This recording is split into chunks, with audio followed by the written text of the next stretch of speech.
Futon Ramon's House of Math. Make sure it's recording. I tried to do a couple and they fail. And it says it's recording. Okay, we're happy. $10, all my books, right? Curious Counters Compendium, Absolutely Amazing Atoms, Supremely Simple Subtraction, Divinely Dandy Non-Difficult Division, The Wildly Wondrous Workbook 1 and 2, all for $10. People have paid more than $10 for just one title. Lots of people have paid more than $10 for just Supremely Simple Subtraction. Anyway, you get them all my titles, for $10. For today only. This sale will be gone tomorrow. And this weekend, it's going to be different. I'm going to do passwords. But if you just want to get some lovely PDFs that have explanations on how to make counting, addition, subtraction, and division easy, and give your children some fun times with playing with workbooks and getting their add-ins down. And the workbooks have more than one answer.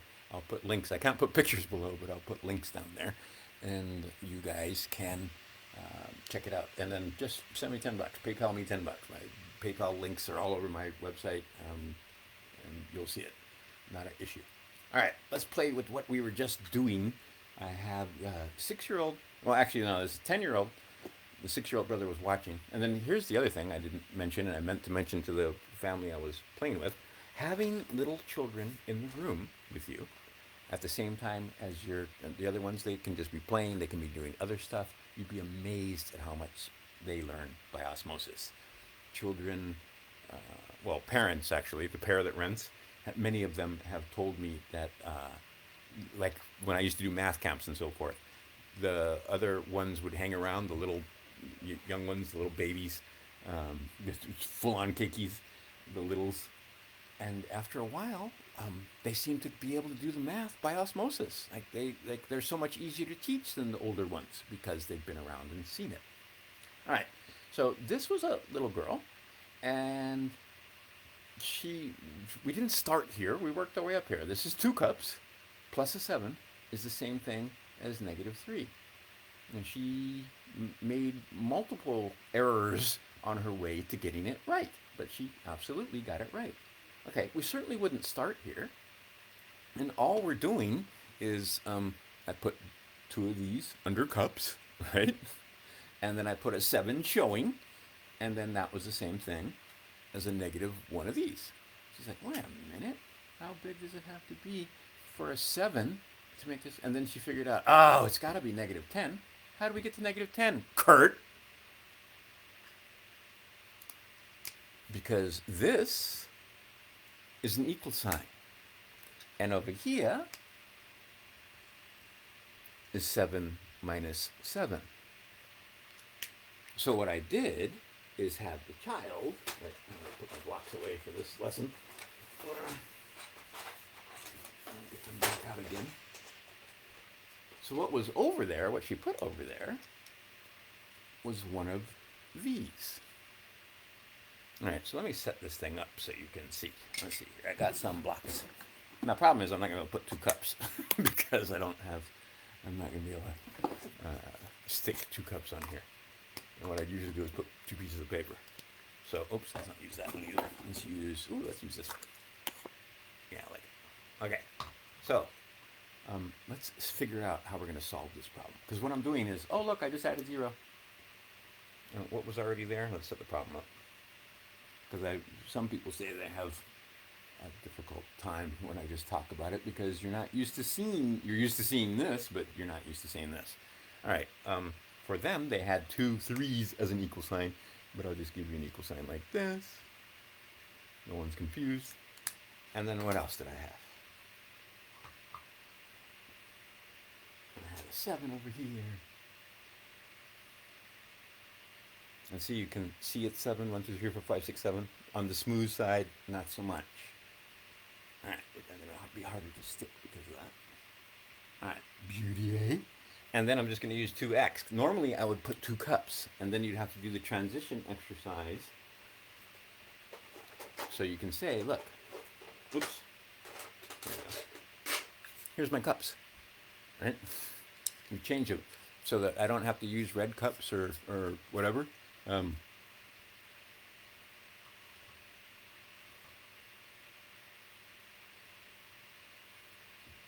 there they are.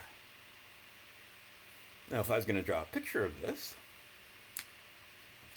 there's a cup, there's a cup. 1, 2, 3, 4, 5, 6, oops, 7. And they're positive, and so I'll make the negative ones red. Let's see here, and this will be 1, 2, 3. They're red ones, so they're negative. And here we'll stick an equal sign in over here. All right, so what's hanging out over here?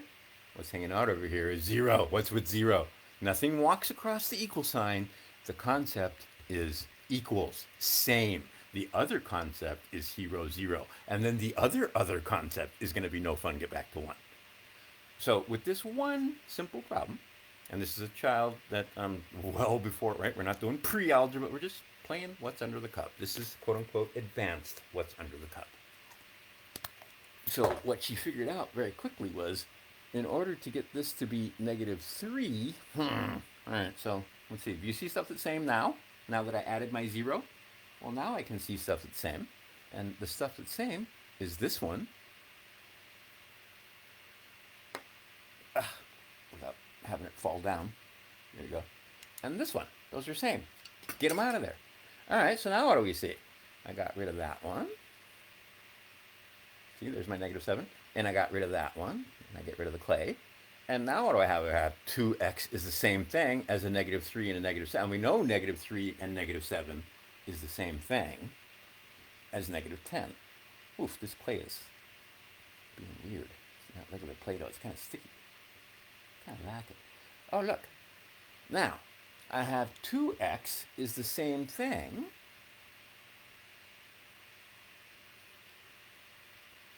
as what? Well, negative 10. Okay, over here. Wait, I didn't do the drawing. Let's do the drawing quickly. What I had, I'm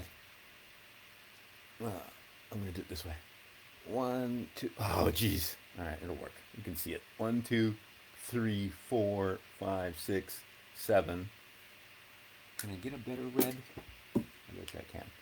Just for drawing's sake. Yes, I can. There you go. All right, there's 7 of them. And then I'll just make these guys black. Oh, wait, I'll make them brown since that's what's there.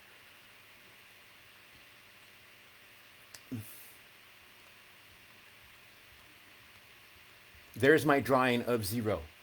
Here's my same. Bam. Little boys and girls love to do this, right? With their finger and take it off. All right, now what do I have to say? All right, now I have a problem, is that I have 2 of these, and I have to figure out how am I going to put each one of these in the cups. With the little ones, sometimes I'll literally pick them up and put some over here and some over here until they've divided by 2. Very important skill, dividing by 2. Okay, so what I have to do is I'm going to rearrange this because I see I have one long one here, and this is just 1 here. And over there, that's 2. So this rectangle doesn't equal that rectangle, and that equal sign never lies.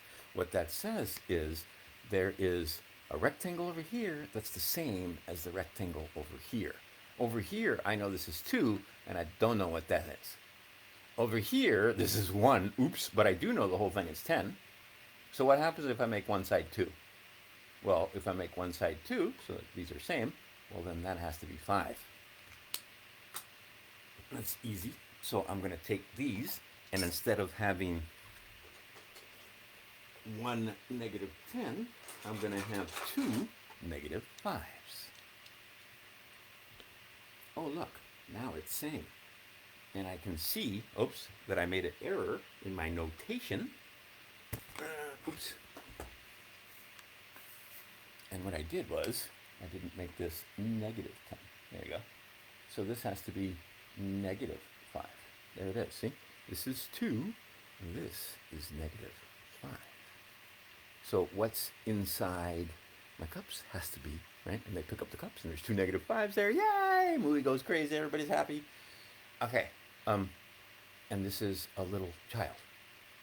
Okay, so we can see now that x must be the same thing as negative 5. All right, let's do it with the symbols, the way you were taught, some rules instead of seeing what you're doing. And then I'm going to show you one other thing. You see, I'll put it at the end of the video for those that don't watch all the way to the end. I said, a lot of this isn't oral tradition. You're not going to find this in a textbook. You're not going to find a Montessori book that shows you some of the things that I show you because it's not there. And some of the stuff Jerry caved on. And I didn't cave. I didn't cave on subtraction. I didn't cave, well, on a couple other things. All right. I'm not using that blue ever again because it's all yucky. Let's take this, scrub off my board. All right, there you go. Because I know that's going to cause havoc with my pens in a minute. And then one more.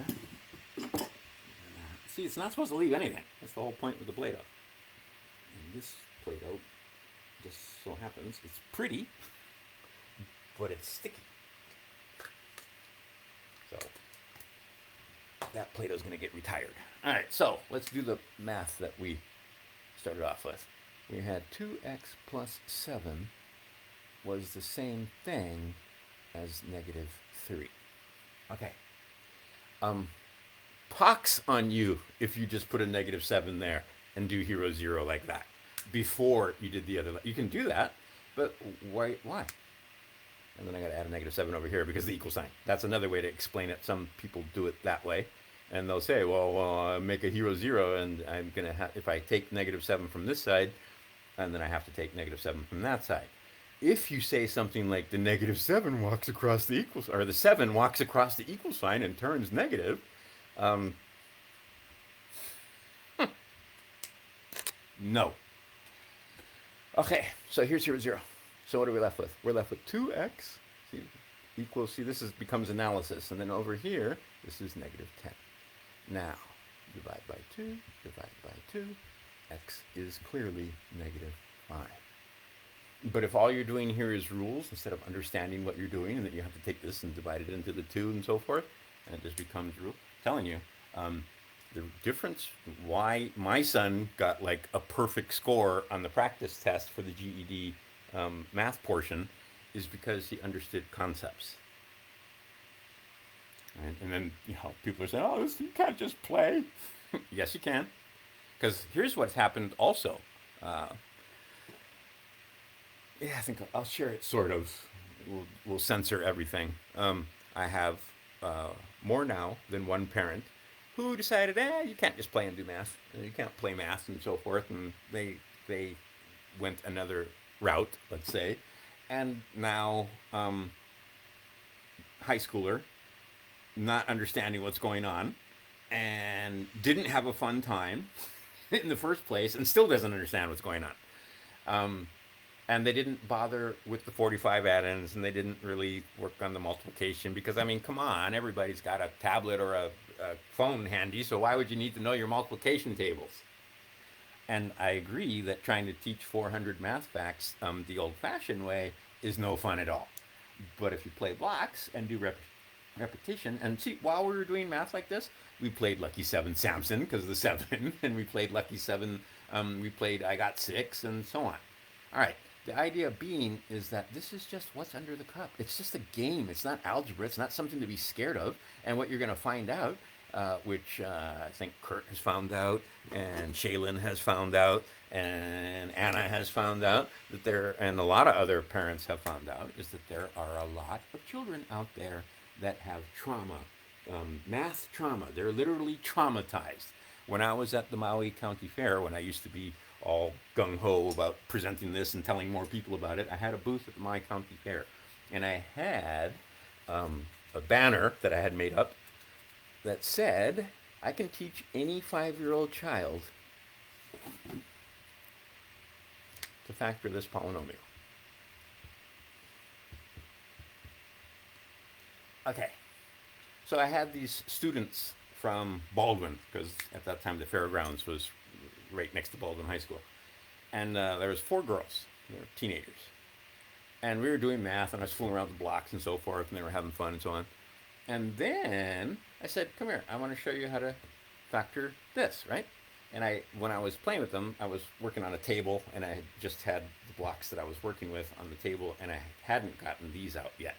So I turned around to my trusty math bag, which you may be able to see right here, and on the table I had some X squareds and so forth. And so I turned around to get them. In the time it took me to turn around and grab the blocks and turn back, they had run away. Like, it's algebra, we're not doing that, And we're at the fair, we're supposed to be having fun. And they ran away. And I couldn't get them to come back. Anyway, just because they saw some algebra, it struck fear into them. This was 1990, probably about 1989, 1990, somewhere around there. Okay, it hasn't gotten better. In fact, it's gotten worse. In fact, it's gotten to the point where I notice as I'm reading certain people's pages and all the math people. And did you notice they totally got rid of the libertarian homeschooler? Anyway, there are those that are not teaching high school students because you are correct. By the time we get to high school, it's often too late and the trauma is too great. And yeah, it's hard. It is hard. Okay, so what you want to do is catch them young. You want to catch them 5, 6, 7, 8, 9, 10. That's why my website is mostly geared. Can I help older students? Yes. Go take a look at my algebra course. That's an older student. That's a teenage boy. There is no student that I haven't been able to make excellent progress with if they want to learn math. I have. Myself, I do not have 100%. I used to be able to say I had a 100% success rate. I don't, because I've had a couple of students that just straight up wouldn't do it. There was a couple of girls and one boy where, okay, we're doing trig. It's a great start. We're doing trig, and he gets it, right? In school, he's getting Fs, and then he finally figures it out and goes, okay, I get it, right? And I'm like, yeah, fine.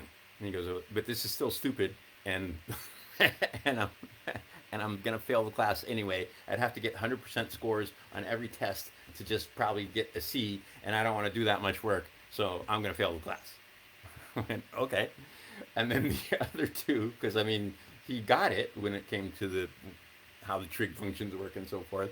But then he was like, I'm never going to use this. And I tried to show him some applications, and he was like, okay, that's great, but I don't think I'm going to become a carpenter. So anyway. And then I had a couple of girls that just, they wouldn't learn their multiplication tables, like refused to learn their multiplication tables. Why? Because they have a cell phone.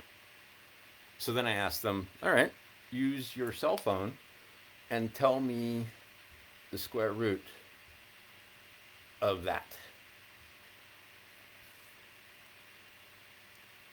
Then no could even find the square root key because they didn't know what a square root was.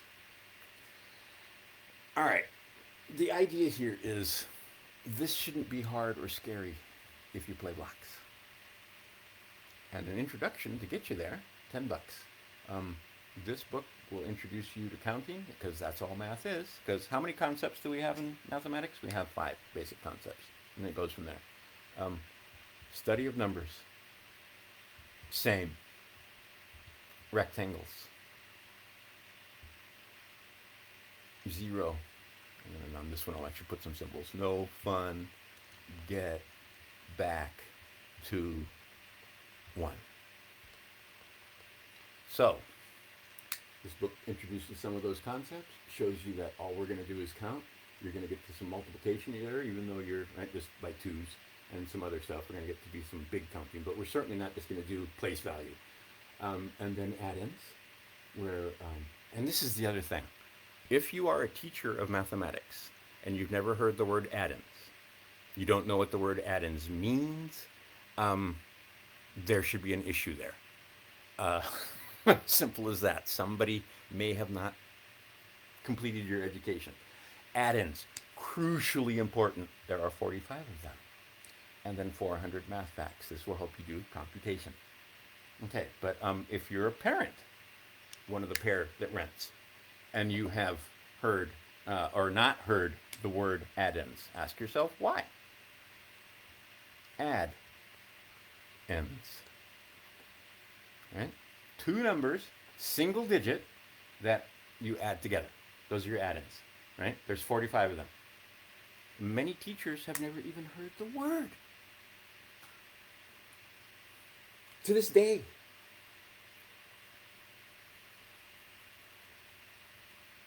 So if they've never heard the word, then certainly they don't need to know about it because they got a degree in teaching and they never heard the word addends really. So, and certainly it couldn't be of import if they failed to mention it. Well, here's something else they failed to mention. I'm not going to talk about alligators. We were laughing our butts off earlier. Because she was asking me if I should use, or she should use a number line to start instructing them in positive and negative numbers. And I said, yes, after you've used your blocks, a number line can be appropriate. But don't just use a number line to start off. Here is a simple story. Oh my God. Sorry, anyway, the house that I was at, lovely house, wealthy house in Lahaina, it's gone. It's not there anymore. Anyway, I went to this house in Lahaina, young students, brother and sister, very, very, see, it's hard to think. Like you guys don't understand, it's trauma. All those places I grew up there, I met the mother of my children there, and it's gone.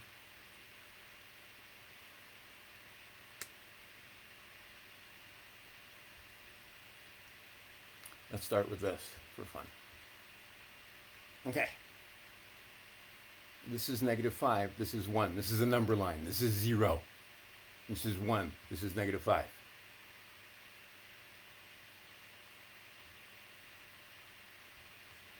On the number line, where is 5 compared to 1? Is it over there or is it over there? Oh, well, it turns out it's over there. Okay, on the number line, where is 1 compared to -5? Is it over there or is it over there compared to -5? Oh, it's over there. It's over there compared to -5.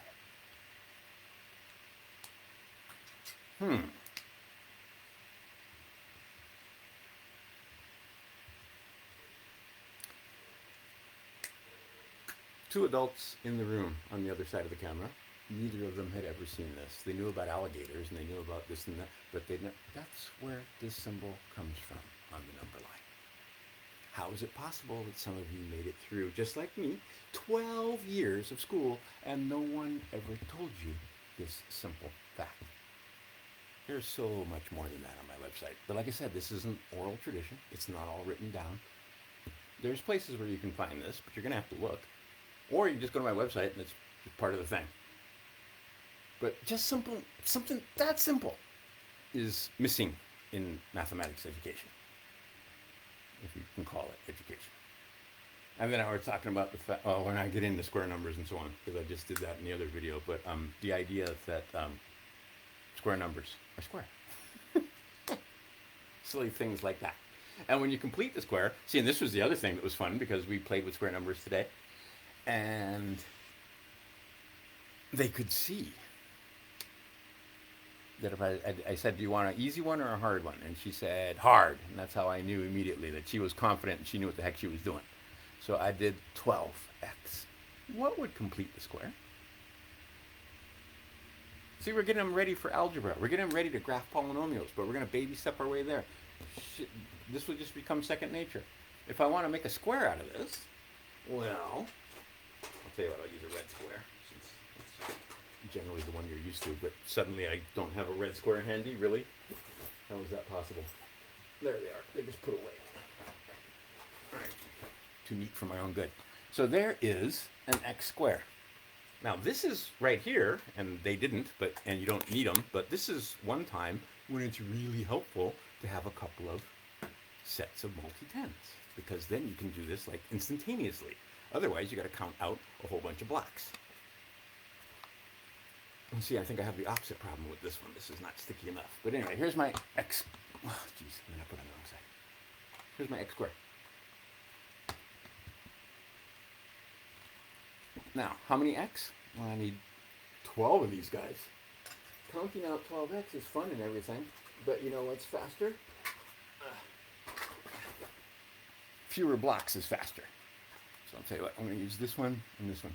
There's 5x of my 12. Right there. Oops, move down.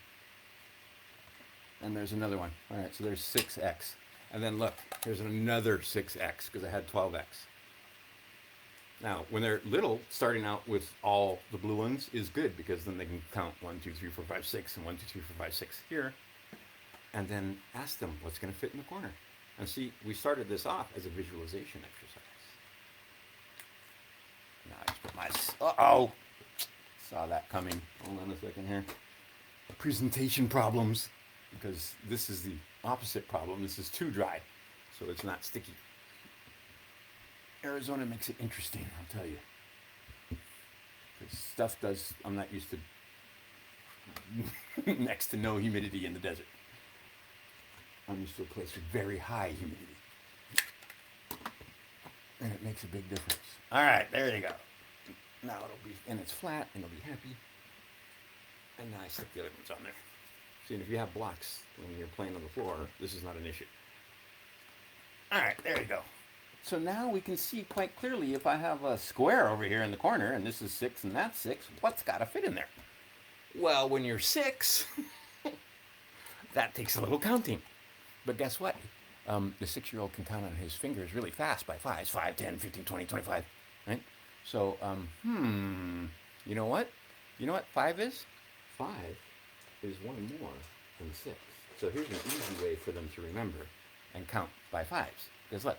Can you see that this is just one more? Well, then 5, right? This will be the one more. So actually that's a 6, right? 10, oh, that's 2 5s and 2, so 12. 15, with 3 is 18. 20, oops, no it's not. It's 24 because 6 times 4 is 24. Oh, 30. And that's easy because 30 and 5. Now the next one is, wait, 5, 10, 15, 20, 25 and 5, not 30 and 5. I was like, wait a minute, there's no 35 on the 6 times tables. So my mouth and my hands and my symbols all have to match. All right, so we'll start over again. And I'll tell you what, little children love it when the teacher makes an error like that. And they'll correct me, hopefully. Except down south, where they'll just sit silently because they're very polite and they'll never correct the teacher, no matter how blatant your error is. All right, so 5 and 1, 6, 12, right? So 5 and 5 and 2, 3 5s in 3, 4 5s and 4, 5 5s and 5, and now 6 5s and 6. So now I got to count 5, 10, 15, 20, 25, 30, and then add 6. Oh, there you go. See, and this is how we're counting this. And that's the long way to do it, 5 and 1, 5 and 1. But see, then pretty soon they can just count 6, right? And it's much easier instead of counting 5 and 1, 5 and 1, 5 and 1. And normally I would get out 5 and 1, 5, but you can see that the presentation is going to be a little difficult. But here, we'll do another one. Fit. All right, so there's 2 of them that way. So there's the 2, 10, 10 and 2 more, right? And then 3 and then, okay. But now I'm just going to build 6s because it's just easier. But, you know, 6s are easy. And we watch, I got 6. Multiplication rock. And there it is, see? And then I had a certain person trying to tell me that that's not square. And it's quite square. It's x plus 6 this way and x plus 6 that way. It is a square. This is a square. And what will complete the square? 36. Easily, right? And then they figured out that, yeah, any of these are easy to complete the square. X plus 2, what completes the square? X squared plus 4x. What completes that square? That was an easy one for the 6-year-old, and he got it immediately. X squared and 6. He also got this one immediately. Oh, that's got to be 9. Why? Because I take half and put them on each side, right? X squared plus 8. And I didn't do this way. I'm doing this for you, not them, because we just jumped all over the place, and is what completes the square. And then x squared. Here's the big one you like. This is where you head off into the lesson and completing, making numbers, square numbers that end in 5. And then here's the one we're at right now. This is 12x. And you can see, what do we do each time? We got to split this. Let's do it. Let's get rid of these guys. Get rid of you two out of there. And you can go here. All right, what do we got? Well, oops. Can you see? Oh, the one's going to go right there. Oh, wait a minute. In fact, let's get rid of all of this. And let's just draw pictures. And then from there, we're not going to even draw pictures. We're just going to picture it in our minds. Imagination more important than knowledge or information. All right, so here's my drawing of it. There's my x, and it's going to be monochromatic. I'm not going to go in multiple pens. So there's my x square. Can you see? Boom, boom. Oh, it's going to be that one. Oh, let's put another one there, and another one there. Easy. Right? So what do I have to do with my 4x? I have to split it up. What do I have to do with my 6x? I have to put 3 there and 3 there. So now I'm just going to do a full-on abstract drawing. Whatever, half of them are there and half of them are there. So if I have 6, then that will be 3 and 3. If I have 8, this will be 4 and 4. And if I have 4 and 4, what's going to go in the corner? For the 6-year-old, that took a while. He knew the answer, but he had to count there. He knew that 4s had to go in there, and he knew that it was 4 4s, but he didn't know what 4 4s was. And then he did get the answer at 16. Yay! Right? Then the 12, which is one we just did there, is there's got to be 6 here and 6 there, and 36 is going to fit in the corner. So then I said, what are the factors? He goes, well, that's easy. X plus 6 squared. Which is the whole point, because you'll see that when we're graphing, we want to be able to factor this easily. And then, okay, so then the next question will come, and you'll see this in the algebra course, and you'll see this everywhere. Well, what if it's 12 is easy, right, and 2 and all the even ones? What if it's, change this, and I didn't do this with the little children today because they weren't ready for it. We hadn't even done the lesson on squaring numbers that end in 5, and this is why you do the lesson that's numbers that square in 5. What if it's 3x? Well, then I got to bust one of those x's up. What if it's 7x? Well, then this is 3.5, and this is 3.5, and now I got to know how to square 35, which works out to 25. I can do that, right? So I know that what completes the square is 12, 25. Why? Because I know how to square numbers that end in 5. And that's why we do a lesson on squaring numbers that ends in 5.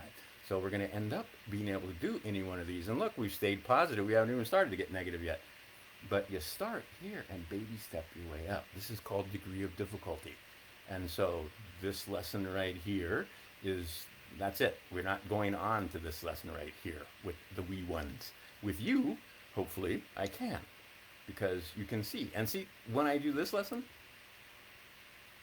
if we start off, actually, let's go back to our red square. If I start off with just 3x,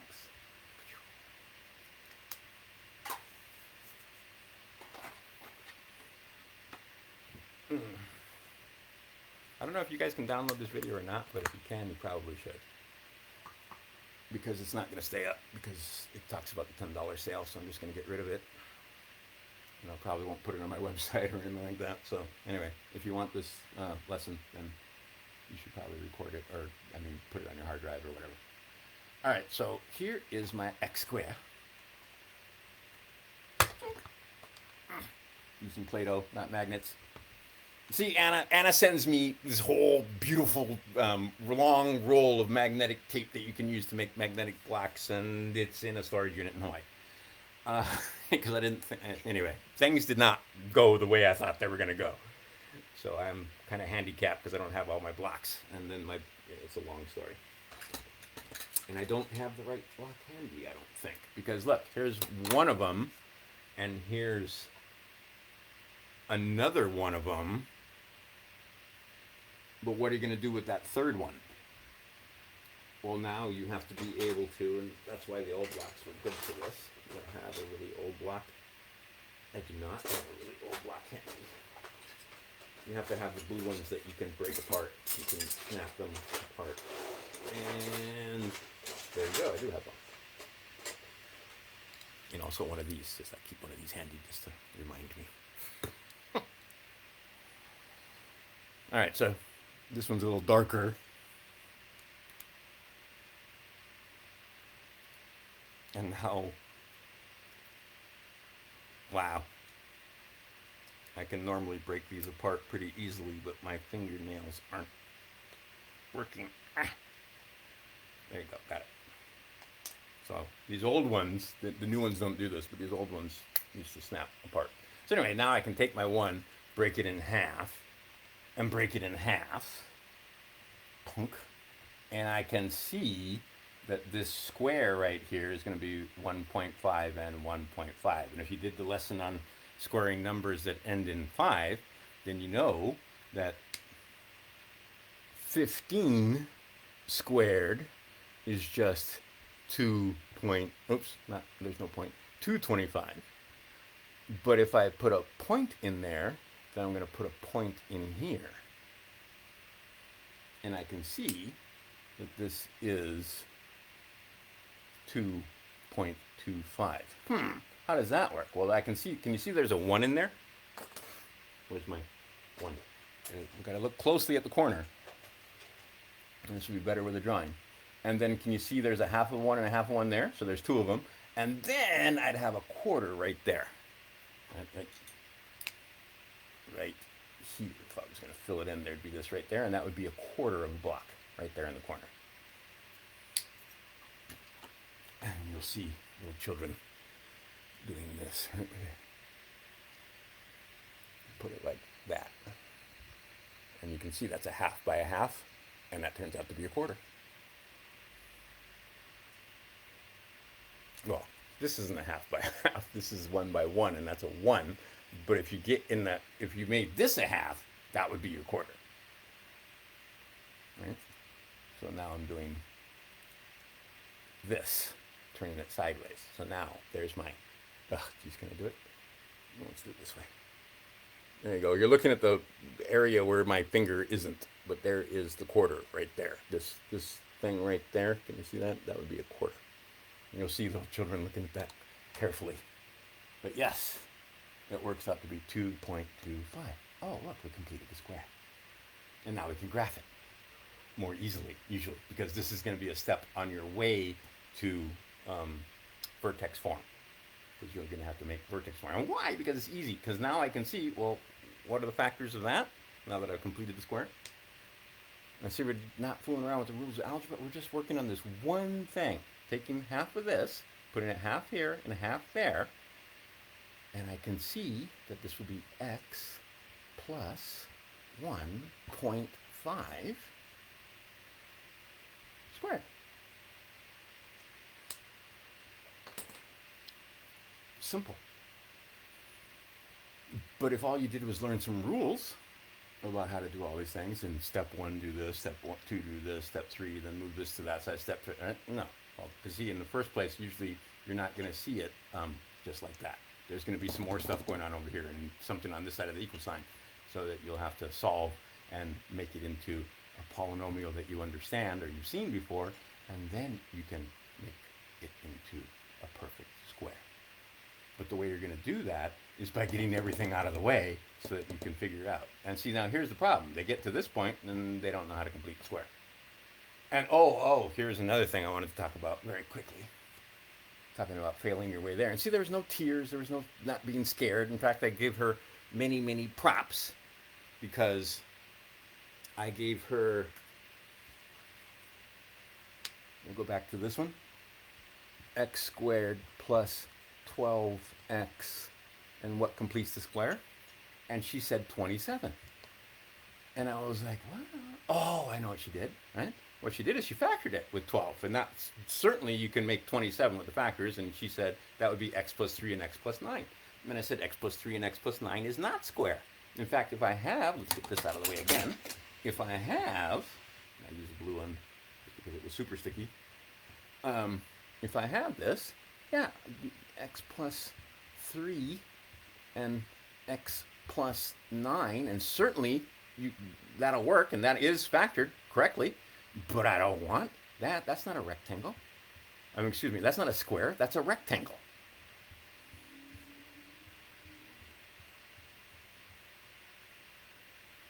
Looks like that. She said, oh. I said, okay, so you got it, right? This was great. She got the 27, but I didn't want any old shape. I didn't want any old rectangle. I wanted a very specific type of rectangle, and that rectangle that I wanted was a square. So she thought about it some more. And then she thought, well, in order to make it a square, I got to take half here and half there. Boom. Didn't have to tell her that, did I? She figured it out. See, Socratic method.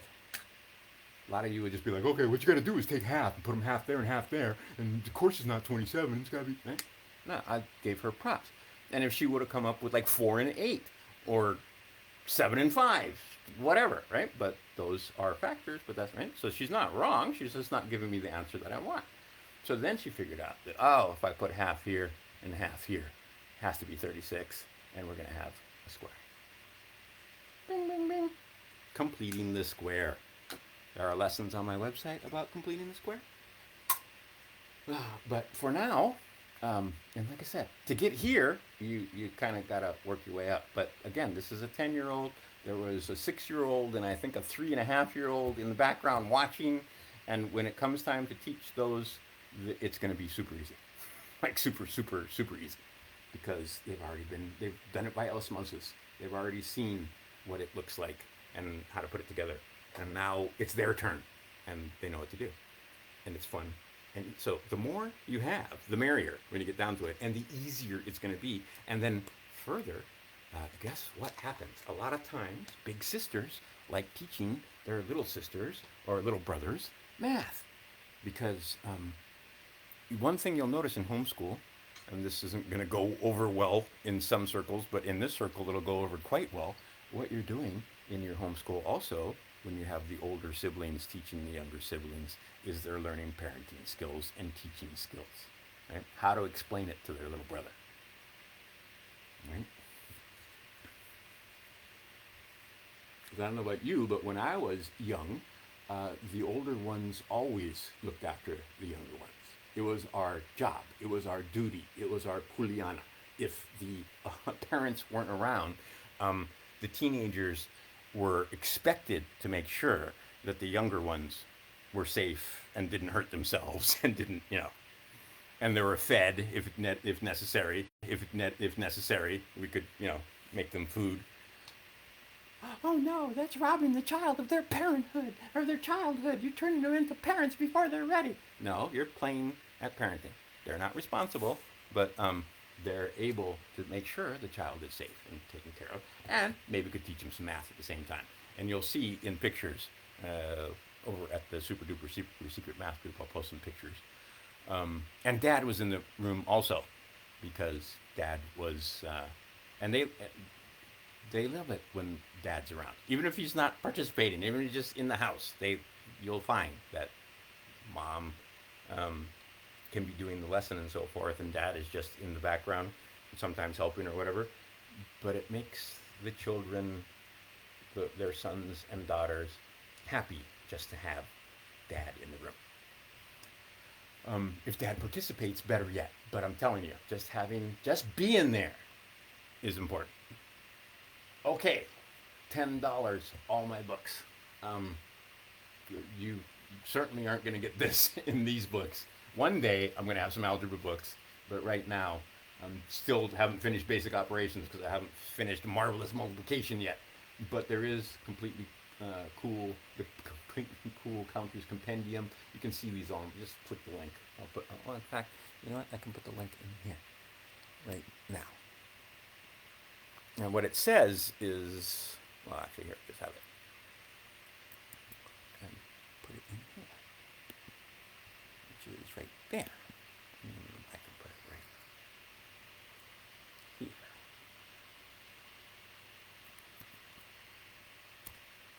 There you go.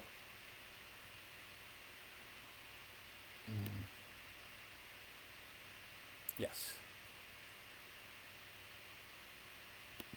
Okay.